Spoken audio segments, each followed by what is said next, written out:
Wanaanga wenzangu, mambo yanazidi kuwa magumu huko. Nadhani kila mtu ameona conference aliyoifanya afisa habari wa Young Africans, Mr. Shabani Al-Kamwe. Kadai ili dabi ichezwe, mambo manne yafanyike kwanza, matatu yafanyike kwa uharaka zaidi. Kwanza, mtendaji mkuu wa bodi ya ligi ang'atuke, Mr. Almas Kasongo.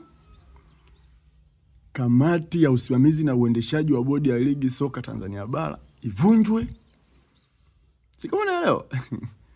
La tatu, katibu mkuu wa TFF Bwana Kidao aachie ngazi. Kwa sababu gani? Kwa sababu katibu mkuu wa TFF Bwana Kidao ndiye yuko in charge katika swala zima la waamuzi. Hizi kelele zote waamuzi, yeye ndo in charge, yani ana control waamuzi wote. Na baada ya bodi ya ligi na TFF kutekeleza matakwa yetu hayo, basi dabi itachezwa.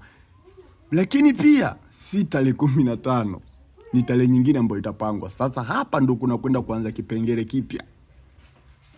Siamini kama Simba Sports Club naye atacheza tarehe nyingine dabi tofauti na tarehe 15.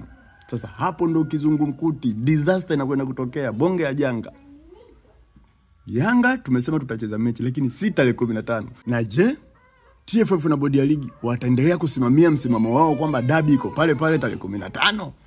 Au wataamua kutekeleza matakwa yetu ya Young Africans kupeleka mbele dabi?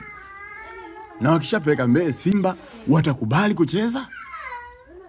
Hapo ndo kuna kwenda kutokea janga. Na hili sakata ninavyoona lazima liondoke na watu. Kama sio Young Africans, basi atakuwa ni Simba. Kama sio Simba, basi atakuwa ni TFF bodi ya ligi. Lazima liondoke na watu. Simba naye hatukubali kucheza kupeleka timu tarehe nyingine tofauti na tarehe 15. Sasa acha inyeshe tuone panapovuja.